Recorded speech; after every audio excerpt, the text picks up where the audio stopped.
Well, hello everyone, and welcome back to Vickie's Country Home.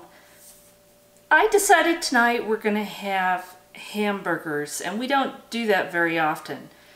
Normally, if we want a burger, everybody loads in the vehicles and goes to town because Brian and Shayna love blue cheese burgers. But we can make that here at home. So tonight, we're going to make those blue cheese burgers, but we're also going to make the homemade buns, and these are no-knead hamburger buns, and the recipe comes from King Arthur flour, and it looks like it's a really good recipe. I haven't tried it, and it has a special ingredient. So come on and we will make these hamburger rolls and we'll see how they turn out. Alright, so I've got my KitchenAid out here. So what we're going to do is start with 11.5 ounces of unbleached all-purpose flour. I'm going to take that out of the way.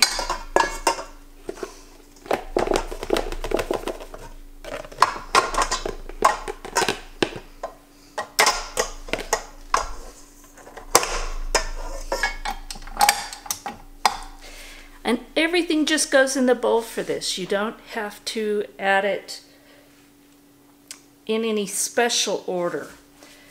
So we're going to add 3/4 teaspoon of salt. We're going to add 1 packet of instant yeast, and I have the Red Star. And add 1 teaspoon of onion powder,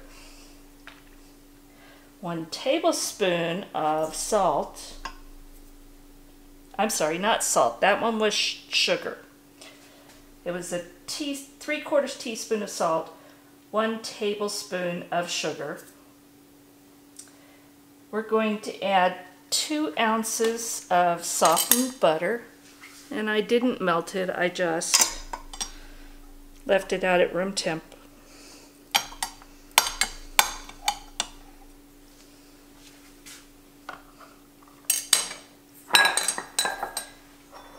We're going to add 1 large egg. And this is the secret ingredient. It is white cheddar cheese powder. You could use regular cheddar cheese powder. You could use Parmesan cheese. You could, whatever you have, you could use fresh if you wanted to grate it really fine. What I am doing is I have bought this from Kaufmann's. I think it's an Amish store online. And I put them in a canning jar to keep it. And I just take the label off of the plastic bag. I'm having a hard time finding you. Take the label off the plastic bag and I just put it right on there. But what I do is I vacuum seal these. And the way that I keep the powder from keeping it from sealing is I put a paper towel inside and then I vacuum seal. And most of the time you have no problem. Sometimes it takes a couple of tries.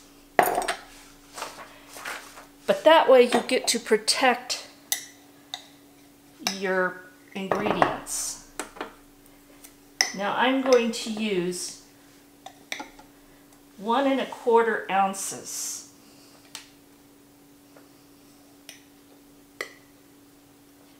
So I'm just going to weigh this out.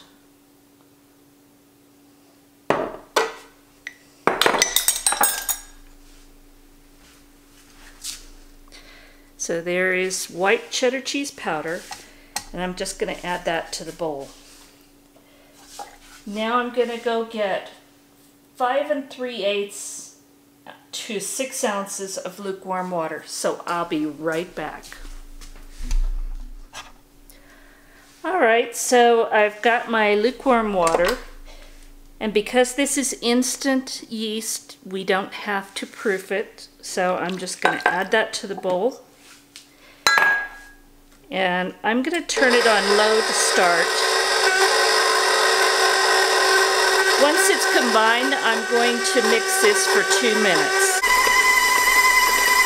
All right, so it's been 2 minutes, but I did stop it midway and I scraped down the sides of the bowl so that it would make sure and everything would be mixed in well.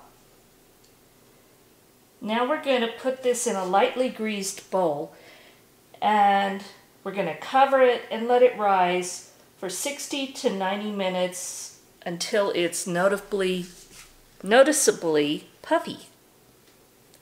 That's kind of weird to say. Noticeably puffy. Now for anyone that wants to try this, is to package powders, whether it's flour, powdered sugar, anything like that. In this case, it's the white cheddar cheese powder. So all I've done is, again, I've just taken a folded up paper towel, lay it across the top, and if you can flatten it, that's great. Make sure that your lid is clean and put it on. And then we're going to use the vacuum sealer, jar sealer. And I'm just using my little fresh saver. So here we go. Let's see if you can see this.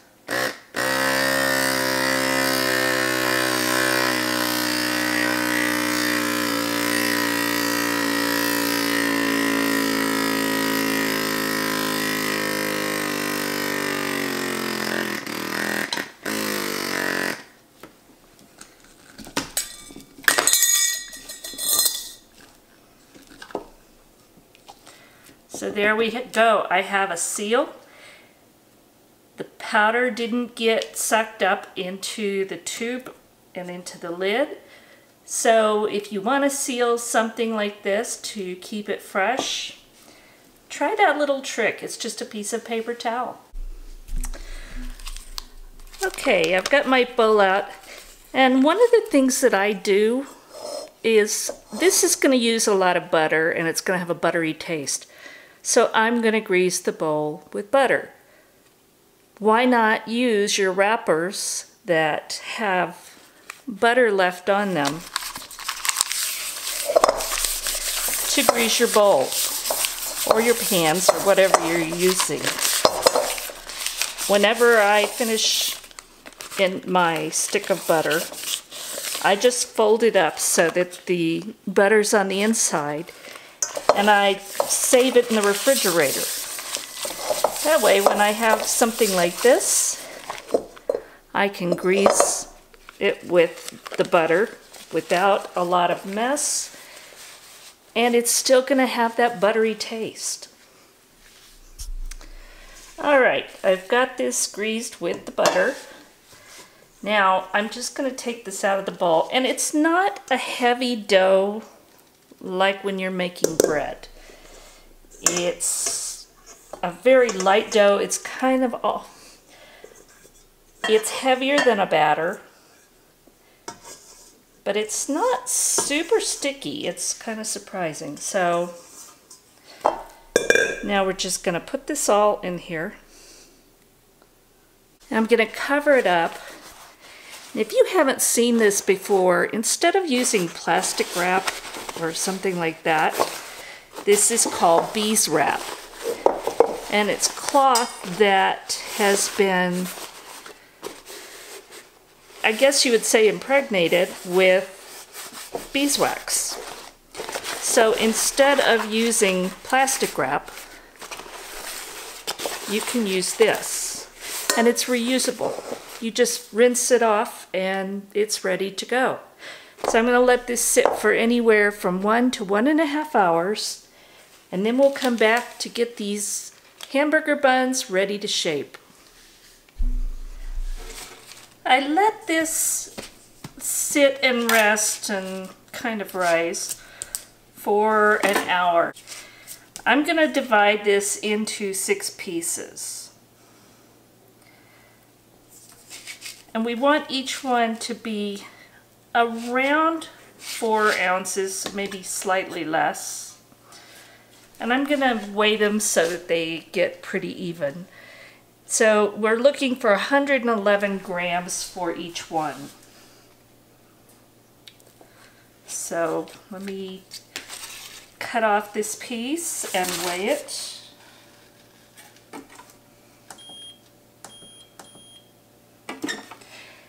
And that's pretty close. That's 112 grams, so I'm pretty happy with that. So lightly shape it into a ball. And this is a little sticky, so that's okay. So I've got a little bit of a ball formed. I'm going to put that on a lightly greased. I'm using parchment paper. If you have a hamburger bun pan, that's fine. I'm not going to go buy one for something like this. And it says to just put it on a pan, but I like using parchment paper because it's much easier to handle. So let's see. That one's a little bit heavy, so let's take a little bit off. Just a touch more. That's close. So shape that into a ball and put it on the pan. One more thing that we need to do. We got the balls shaped. We're just going to gently flatten them just a little. That will help them get shaped.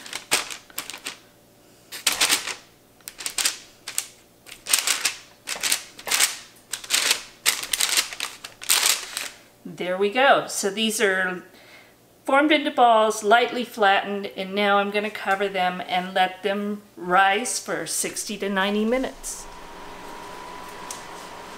It's been 1 hour and these are noticeably puffy. They're about the right size. So now what I'm going to do is I'm going to brush them with melted butter. And I've got my oven preheated to 350 degrees.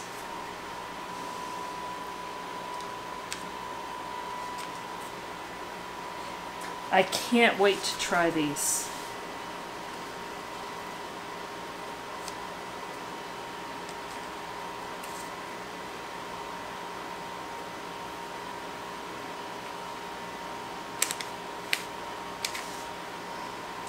And I guess you could be really perfect and make them totally round and stuff, but I'm not perfect, never claimed to be, so mine are a little oblong, but I really don't care.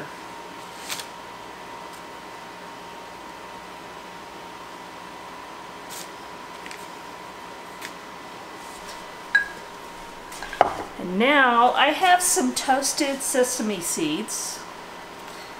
So I'm just going to put a little bit on the top of each one.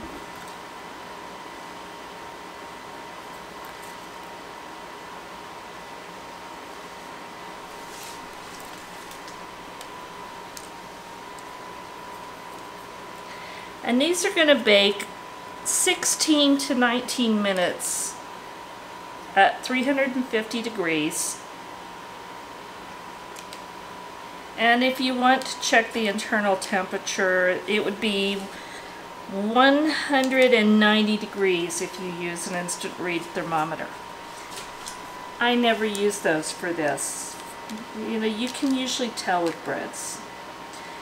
So I'm going to get these in the oven and we'll come back when these are baked and cooling off. I just took these out of the oven. It was probably around the 19-minute mark. So now I'm just gonna brush them with butter and I'm gonna put them on a rack and let them cool completely. And we're gonna have some wonderful hamburgers tonight. So there we go.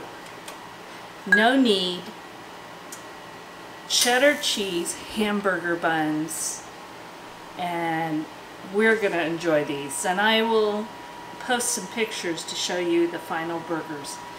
So thank you for watching, and if you enjoyed this, please give me a thumbs up, subscribe, and share. And again, we will talk again soon.